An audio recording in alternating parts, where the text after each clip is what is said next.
Ouviremos agora pelo Twitter Brasil, Rede de Informação Limitada, atual X Brasil Internet Limitada, o Dr. André Zonaro Jaqueta. E para isso é importante, na visão da contribuinte, que sejam preservados esses elementos estruturantes que trazem o equilíbrio ao Marco Civil da internet.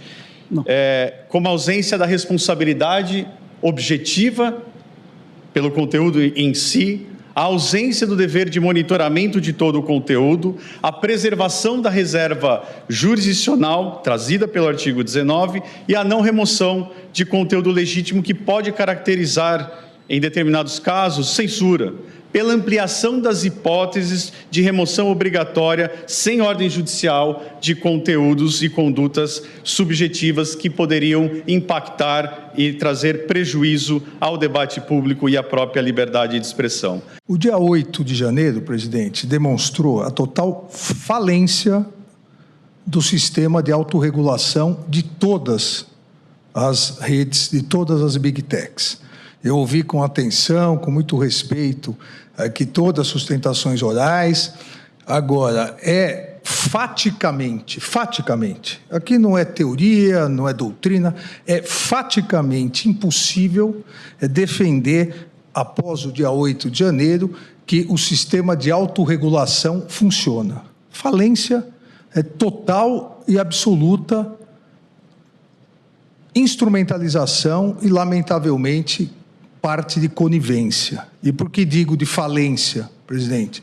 Falência porque tudo foi organizado pelas redes, ou grande parte pelas redes. Todos se recordam aqui a festa da Selma. Selma é o nome de mulher de um dos generais investigados. Festa da Selma. Depois, e que foi dito pelo eminente advogado-geral da União, no dia, a Praça dos Três Poderes invadida, o Supremo sendo destruído, o Congresso sendo destruído, o Palácio do Planalto, as pessoas fazendo vídeo, postando nas redes sociais, chamando mais gente para destruir, e as redes sociais não retiraram nada. Por quê? Porque like em cima de like, sistema de negócio, monetização. Então, se não fosse... E com a imunidade do artigo 19... Exato. Se não fosse pela falência, em virtude da organização anterior, foi pela instrumentalização e conivência no dia 8 que se demonstra que a autorregulação não funcionou. E não venham, presidente, não adiantando o voto, mas não venham dizer que isso é contra a liberdade de expressão.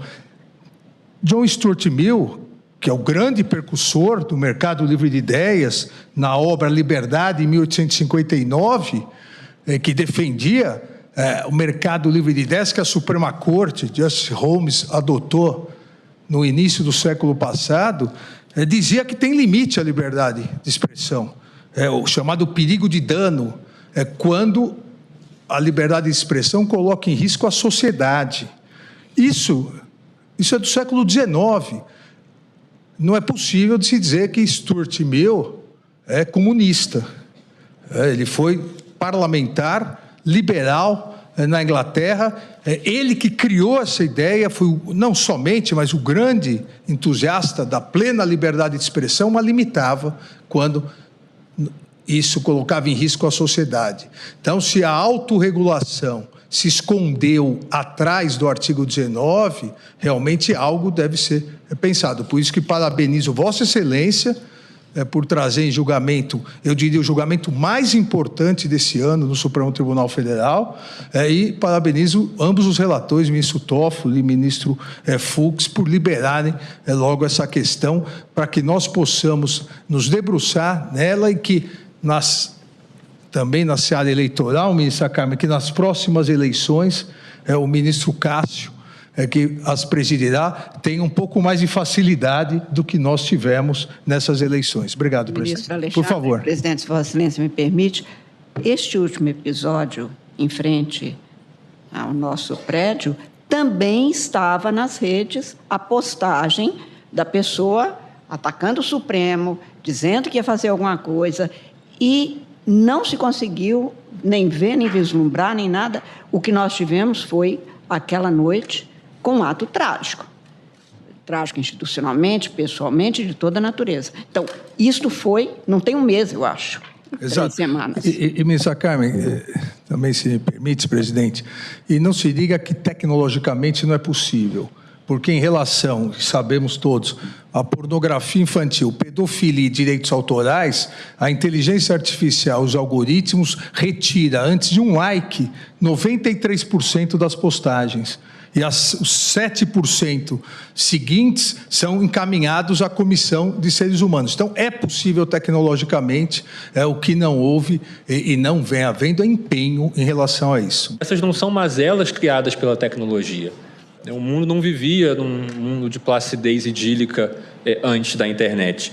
Na verdade, para ficar só no século XX, temos 2 guerras mundiais, diversos regimes autoritários, totalitários, que manipulavam a informação, controlavam a informação. Tivemos manifestações de genocídio movido por intolerância. No Brasil, tivemos 2 regimes de exceção que manipulavam a informação, em boa medida, iniciados com discursos de desinformação sobre o risco da ameaça comunista. Portanto, não se pode dizer que esses são problemas que a internet tenha criado. Qualquer conteúdo que represente denúncia ou crítica pode ser havido como ofensivo e pode ser instado a ser removido, o que causaria, a toda evidência, nesse pedaço da discussão, um gravíssimo prejuízo ao debate público. Infelizmente, com todo o respeito ao que foi dito pelo doutor advogado, as plataformas dificultam e quase ignoram quando você quer retirar um perfil falso seu. Eu não tenho Instagram, eu não tenho Facebook, eu tenho uns 20 perfis e tenho que ficar correndo atrás. E é tão óbvio para a plataforma que o perfil não é meu, porque o perfil é meu só me criticando. Seria algo surrealista. E a plataforma, para você retirar e notificar, e manda, e não retira. Então, essa questão é muito importante ser discutida, porque não há boa vontade das plataformas em retirar. E retira, cria um novo perfil, ministro Alexandre de Moraes, e fica lá. A plataforma, todas, Facebook, Instagram, eu não vou falar da outra, o Facebook e o Instagram, simplesmente ignoram. É só olhar, dá para ver que não é um perfil. E a dificuldade de você provar que é você é muito mais difícil do que a abertura falsa de um perfil. Então, esse primeiro ponto é muito importante. Primeiro, gostaria de parabenizar, senhor presidente, os relatores dos temas que estão agora sob julgamento, pelo acerto na condução da discussão, por terem indicado a instrução prévia desta matéria, a realização de audiência pública. Foi um momento muito oportuno, muito rico, e que nós tivemos a oportunidade de participar, representando a União, e certamente trouxe contribuições muito importantes também, para além, obviamente, deste julgamento, à discussão da matéria. O caso controvertido, sendo muito breve, diz respeito ao próprio regime de responsabilização do artigo 19 do Marco Civil da Internet. O Marco Civil da Internet, que eu gostaria de lembrar, que teve seu início de discussão a partir de uma espionagem feita neste país. Vamos lembrar, a discussão teve início, ministro Fachin, quando a ex-presidenta da República foi espionada por autoridades estrangeiras, não só autoridades governamentais, como também empresas nacionais. Portanto, o que se discutia naquele momento era estabelecer marcos que protegessem a soberania digital em nosso país. O que se levou à aprovação do Marco Civil da Internet. Entretanto, estamos diante de uma situação de claro anacronismo trazido pela interpretação conferida pelas plataformas digitais ao artigo 19 do chamado Marco Civil da Internet. Efetivamente, para além do julgamento que diz respeito especificamente ao regime de responsabilização do Marco Civil da Internet, ministro Alexandre, nós estamos tratando aqui de algo maior. Estamos tratando da própria sobrevivência, ministro Fux, do Estado Democrático de Direito. É falar também a respeito de como as democracias morrem. Eu quero dizer e lembrar que, na condição de advogado-geral da União, eu tive, no dia 8 de janeiro, que provocar Vossa Excelência, ministro Alexandre, pedindo a retirada de diversos conteúdos das plataformas digitais que transmitiam ao vivo e muitas monetizadas a invasão deste plenário, a invasão do Congresso Nacional, a invasão do Palácio do Planalto. Muitas monetizadas, que só retiraram efetivamente os conteúdos a partir da ordem de Vossa Excelência, ministro Alexandre. Estamos falando, ministro Toffoli, de um ambiente de infodemia que tomou conta do nosso país. Um ecossistema de desinformação que, para além de trazer prejuízos econômicos, como ouvimos aqui há pouco do representante do Instituto de Defesa do Varejo, traz prejuízos à qualidade da nossa democracia. E disso, essencialmente, que nós estamos tratando aqui neste contexto. O fato é que a imunidade trazida pelo artigo 19 do Marco Civil da Internet, imunidade esta que tem sido utilizada pelas plataformas digitais para uma conduta absolutamente omissa e que tem levado a um déficit da nossa qualidade democrática.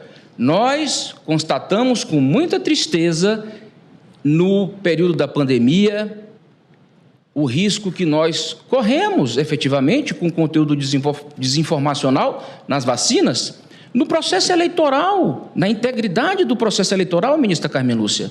Nós constatamos o que tem ocorrido com as nossas crianças e adolescentes em situações absolutamente limites de exposição de crianças e adolescentes.